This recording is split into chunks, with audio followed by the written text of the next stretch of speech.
Hello everyone, good afternoon. जैसा कि आपको पता है, एडमिनिस्ट्रेटिव लॉ हम लोग डिस्कस कर रहे हैं। एडमिनिस्ट्रेटिव लॉ में एक बहुत इम्पोर्टेंट चैप्टर है और इम्पोर्टेंट टॉपिक है जिसको हम लोग ड्रॉइट एडमिनिस्ट्रेटिव के नाम से जानते हैं। ये ड्रॉइट एडमिनिस्ट्रेटिव क्या होता है और ये बार बार एक्चुअली बहुत परेशान करता है एडमिनिस्ट्रेटिव लॉ के स्टूडेंट्स को। तो आज हम लोग इसको समझने की कोशिश करेंगे। बहुत छोटा टॉपिक है और बट प्रॉब्लम ये क्रिएट करता है, कभी कभी शॉर्ट आंसर में पूछ भी लेता है। ठीक है, तो जैसा कि हम जानते हैं कि एडमिनिस्ट्रेटिव लॉ में हम क्या पढ़ रहे हैं, a kind of law under which we are studying about the administrative authorities, administrative bodies, powers, उसका संगठन कैसे है, उसकी शक्तियां क्या है और उस पे उन शक्तियों पे कोई कंट्रोल है तो कैसे उनको कंट्रोल करना, ये सब सारी बातें हम लोग पढ़ रहे हैं। तो उसी पर्टिकुलर चीज को हम समझेंगे, ये ड्रॉइट एडमिनिस्ट्रेटिव एक्चुअली क्यों आया। ठीक है, थोड़ी सी फिलोसफी। एक्चुअली जो एडमिनिस्ट्रेटिव बॉडी होती है और एक जुडिशरी होती है, जुडिशरी हमेशा इंटरफेयर करती है गवर्नमेंट के एक्शन में। गवर्नमेंट अपने काम का एग्जीक्यूशन एडमिनिस्ट्रेटिव बॉडीज के थ्रू करती है। गवर्नमेंट को सपोज करो, अभी हमारे उत्तर प्रदेश में मुख्यमंत्री हमारे कौन है? योगी आदित्यनाथ जी। योगी आदित्यनाथ को भी कोई एक्शन लेना होगा, तो वो किसके थ्रू लेंगे? डिस्ट्रिक्ट मजिस्ट्रेट के थ्रू या सब डिविजनल मजिस्ट्रेट एसडीएम के थ्रू। तो ये कौन है? ये हैं हमारे एडमिनिस्ट्रेटिव बॉडीज या एडमिनिस्ट्रेटिव अथॉरिटीज। अब एक तरह से हम देखें तो हमारा जो एडमिनिस्ट्रेटिव बॉडी है और गवर्नमेंट है, लगभग एक ही सिक्के के दो पहलू, कमोबेश। ठीक, बट जुडिशरी जो है वो क्या हो जाता है? वो टोटली अलग हो जाता है। ठीक है, अलग कैसे हो जाता है?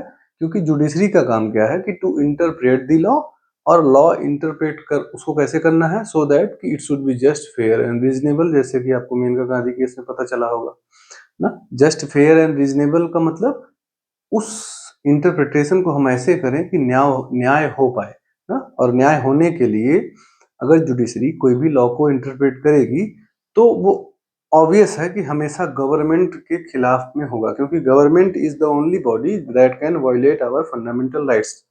आपने पढ़ा होगा आर्टिकल 12(13) में कि हमें फंडामेंटल राइट्स किसके खिलाफ है, अवेलेबल है? तो वो गवर्नमेंट के ही खिलाफ है, क्योंकि वही हमारे फंडामेंटल राइट्स को वायलेट करती है। तो जब कंट्राडिक्शन हो रहा, गवर्नमेंट कुछ एक्शन ले रही है, आप हिस्ट्री ऑफ केसेस देखेंगे, केशवानंद भारती, शंकरी प्रसाद और बहुत सारे केसेस हैं, ए.के. गोपालन, इन सारे केसेस में क्या होता है? जुडिशरी क्या कर रही है? जुडिशरी गवर्नमेंट को कुछ ऐसा करने से रोक रही है जो हमारे फंडामेंटल राइट्स को वायलेट कर रहा है। और इसमें क्या होता है? कंट्राडिक्शन होता है, गवर्नमेंट वर्सेस जुडिशरी। और गवर्नमेंट किसके थ्रू करती है? एडमिनिस्ट्रेटिव बॉडीज के थ्रू करती है। तो ये इसकी मेन फिलॉसफी है। सरकारें चाहे इंडिया की हो चाहे दुनिया भर में कहीं की सरकारें हों, वो हमेशा चाहेंगी कि जुडिशरी उसके कामों में इंटरफेयर न कर पाए। बट चूंकि वो हमारे डेमोक्रेसी का प्रिंसिपल ऐसा है कि उनको चाह के भी ये चीज को स्किप वो नहीं कर सकते, है ना। यही मेन चीज है। तो एक्चुअली क्या होता था, आपको पता होगा, नेपोलियन बोनापार्ट का नाम सुना होगा ना। नेपोलियन बोनापार्ट एक जिसको हम लोग बोलते हैं कि डिक्टेटरशिप उसके अंदर थी, और उसी डिक्टेटरशिप कोई भी गवर्नमेंट हमेशा डिक्टेटर होना चाहती है। ये अलग बात है कि कोई कोई गवर्नमेंट एग्जैक्टली बन पाती है और कोई कोई गवर्नमेंट नहीं कर पाती है डिक्टेटरशिप, बट चाहते सब है। जैसा कि आपको मॉन्टेस्क्यू का प्रिंसिपल पता होगा कि power always always tends to corrupt ना। तो अब नेपोलियन बोनापार्ट ने एक सिस्टम बनाया, क्योंकि जो भी वो कुछ कुछ करता होगा उसमें जुडिशरी इंटरफेयर करती होगी, जो भी कुछ करता होगा जुडिशरी इंटरफेयर करती होगी। तो उसने एक ऐसा सिस्टम बनाया, ये एक टर्म दिया, ड्रॉइट एडमिनिस्ट्रेटिव। मतलब अब हम एक ऐसा सिस्टम बनाएंगे under which the judiciary will get separated from the administrative bodies या एडमिनिस्ट्रेटिव एक्शंस। कैसे? तो एक बार हम समझते हैं। देखिए क्या लिखा है, it refers a body of law, it refers a body of law governing the administrative actions of the government in France. कहां से ये निकल के आया? फ्रांस से, क्योंकि बोनापार्ट जो है फ्रांस से ही था। अब ये सरकार की जो एक्शंस हैं वो फ्रांस को भूल जाते हैं, अभी हम समझते हैं कि क्यों, ये है क्या। सरकार के एक्शंस हैं वो कौन से एक्शन? एडमिनिस्ट्रेटिव एक्शंस में ये कंट्रोल लगाने की कोशिश करता है, या एक उससे रिलेटेड चीज है। ठीक है, It determines the organization power and duties of public administration and regulates the relation of the administration with the citizen of the country. उस देश के जो नागरिक हैं उनको एडमिनिस्ट्रेशन कैसे होगा उस बारे में ये बात करता है। ठीक है, एडमिनिस्ट्रेशन का मतलब उनको जो भी गवर्नमेंट करती है, गवर्नमेंट को एक्चुअली रन करने के लिए एडमिनिस्ट्रेशन की जरूरत होती है, जो हम लोगों ने डिफिनीशन क्लास में पढ़ा था स्टार्टिंग पहले वाले लेक्चर में।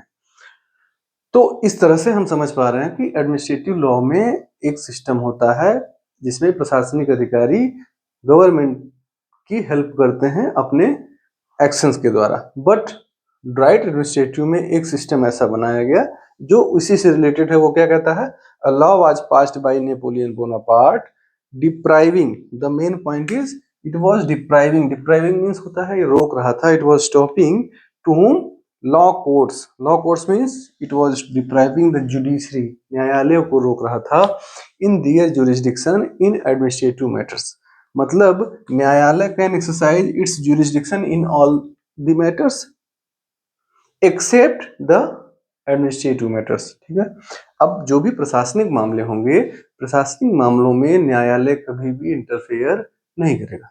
आपका काम न्याय को सुनिश्चित कराना है, करिए, जुडिशरी का काम न्याय करना है, करिए, बट आप प्रशासन में हस्तक्षेप नहीं करेंगे। दिस वाज द क्लियर फंडा ऑफ दिस पर्टिकुलर डॉक्ट्रिन। ठीक है, अब सच मैटर्स विल, तो फिर सपोज करिए कि अगर कोई ऐसा हो गया, क्योंकि एडमिनिस्ट्रेटिव लॉ में आप एडमिनिस्ट्रेटिव ट्रिब्यूनल पढ़ रहे होंगे, उसमें आर्टिकल 323A का 2D जो सेक्शन था उसमें एक प्रॉब्लम थी। हाँ, वो high court as well as supreme court को जुरिस्डिक्शन से अलाउ नहीं कर रहा था।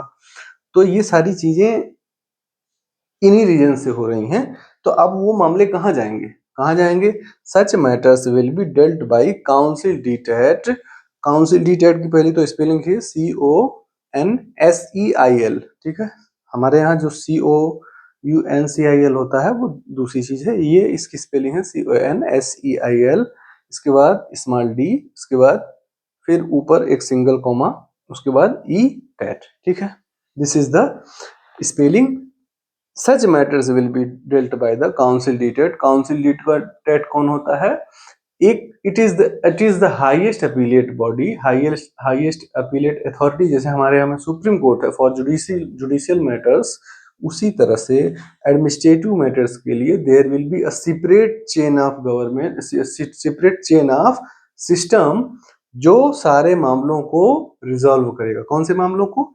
एडमिनिस्ट्रेशन से मामलों को। क्योंकि जैसे अब हमने भी एक कोशिश की ना एडमिनिस्ट्रेटिव लॉ में एडमिनिस्ट्रेटिव ट्रिब्यूनल एक्ट बनाने की, उसी तरह से तो ऐसे मामलों को सिर्फ कौन डिस्कस करेगा? Council d'etat. Council d'etat was the supreme body, lower body भी एक पूरा सिस्टम ही बना दिया गया जिसके द्वारा ये पूरी तरह से जुडिशरी को डिप्राइव कर दिया गया कि जुडिशरी एडमिनिस्ट्रेटिव मामलों में इंटरफेयर नहीं करेगी। This is all about this particular doctrine of droit administrative.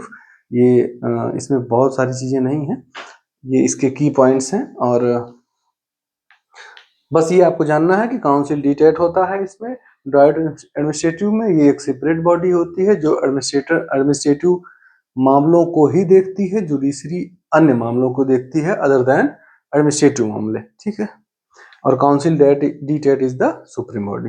This is all. और इसमें थोड़ी प्रिंसिपल्स हैं, मतलब क्या क्या चीजें होती हैं वो आप नोट्स आपको मिल जाएगा, अगर आप चाहेंगे मुझसे भी आप ले सकते हैं। बट ड्राइट एडमिनिस्ट्रेटिव क्या होता है ये अब आपको समझ में आ गया होगा, मुझे भरोसा है।